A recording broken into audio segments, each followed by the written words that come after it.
নমস্কার। এইচএসসি 26 ব্যাচের শিক্ষার্থী বন্ধুরা, আগামী 11 নভেম্বর থেকে তোমাদের ঢাকা বিশ্ববিদ্যালয়ের ভর্তি প্রক্রিয়ার যে আবেদন প্রক্রিয়া রয়েছে সেটি কিন্তু শুরু হতে যাচ্ছে এবং ইতিমধ্যে কিন্তু ঘোষণা দিয়ে দিয়েছে আগামী 19 ডিসেম্বর থেকে মানবিক বিভাগের শিক্ষার্থী যারা আছে বিইউনিটের ভর্তি পরীক্ষাটি হবে।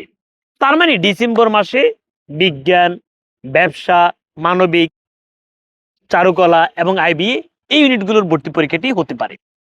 তার মানে তোমার হাতে সময় এই মুহূর্ত থেকে কতদিন সময় আছে? যতদিনই থাকুক না কেন, আমরা তোমাদের জন্য নিয়ে এসেছি চমৎকার একটি রুটিন। 90 দিন পরিশ্রম করো, ঢাবিয়ান হও। আশা করছি তোমরা দেখতে পাচ্ছ। আরেকবার বলছি, 90 দিন পরিশ্রম করো, ঢাবিয়ান হও। আসো, গত বছর ঠিক এই রুটিনটি ফলো করে কি অবস্থা হয়েছে শুনবা? আমাদের এখান থেকে অনলাইন থেকে পড়ো থেকে গত বছর একজন দ্বিতীয় হয়েছে, ষষ্ঠ হয়েছে, অষ্টম হয়েছে, দশম হয়েছে, 15তম হয়েছে এবং অন্যান্য পজিশনগুলো তো আছে। এছাড়া জাহাঙ্গীরনগর বিশ্ববিদ্যালয়তে একজন প্রথম হয়েছে।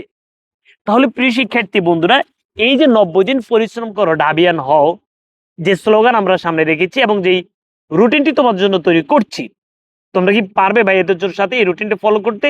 ইনশাল্লাহ। যদি পারবে মনে করো, তাহলে আর দেরি না করে আজই ভর্তি হয়ে যাও এবং আমরা আগামী 5 আগস্ট রাত 12টা পর্যন্ত আমরা ভর্তি নিব। 6 আগস্ট থেকে আমাদের কার্যক্রম